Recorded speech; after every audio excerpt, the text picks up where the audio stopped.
Galit na galit at nanakit ang mga barangay tanog sa Pasig City. Pinagpapalo nila ang magkakapatid na nanggugulo raw sa kanilang lugar. Aktual na pananakit sa pool sa video sa Frontline Report ni News 5 Mr. Exclusive, Gary De Leon. Pilit hinihila ng mga barangay tanod pero nagmamatigas ang 17 anyos na si Jay sa covered court ng Barangay Pineda sa Pasig City. Ayaw sumama ni Jay papunta sa patrol vehicle. Ang isang tanod tila napikon na. Huli ka sa camera. Hinila niya ang damit at sinampal si Jay pero ayaw pa rin sumama ng binatilyo at sunod naman siyang pinalo ng bakal sa paa. Pati ang kumukuha ng video, hinataw din ng tanod ng pamalo. Humarang din ang kuya niya na si Miko pero patuloy sa pamamalo ng bakal ng tanod. Bago ang tagpo na yan, nagkagulo raw sa kanilang lugar. Nagkaasaran umano ang mga nag-iinuman kung saan nasangkot ang kanyang kuya Miko. Nag-away-away nga po sila dito, batuan ng bote, sir. Umiinom po sila, sir, ang alam ko lang po. Pero po ako, tulog na po ako ng sir. Nagising po ako, nag-aaway na umiyak po mga kapatid ko. Pinagbabato po dyan sa harap ng bahay namin. Tapos kaaway po pala kuya ko.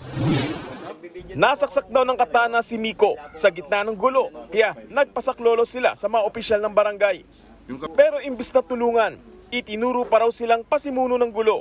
Sabi po namin, sir, may saksak siya. Kaso wala pa rin po. Sabi po namin pa-medical. Ang kaso po, may nagsalita pong isang barangay doon. Pusasan daw po kuya ko. Bakit daw po pusasan?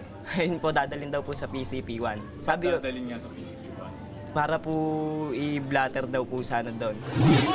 Doon na pumalag ang magkapatid at nangyari na nga ang tagpong nakunan ng kanilang kaibigan sa video.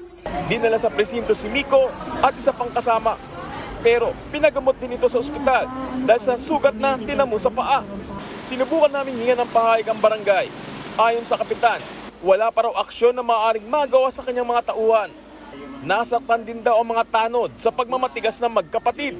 Maraming nasaktan sa mga tanod namin kaya talagang nag-file din ng complaint yung mga tanod mismo natin sa kapulisan. Sinampahan ng Barangay Pineda ng kaso at nakakulong na ngayon si Miko at isa pa niyang kasamahan dahil umano sa panggugulo at pananakit sa mga tanod. Napanood na raw ng Commission on Human Rights ang video at kasalukuyan na nila itong iniimbestigahan. Nagbabalita mula sa Frontline, Gary De Leon, News 5. Mga kapatid, Julius Babaw po. Para sa komprehensibo at makabuluhang balitaan at talakayan, mag-follow at mag-subscribe na sa social media pages ng News 5.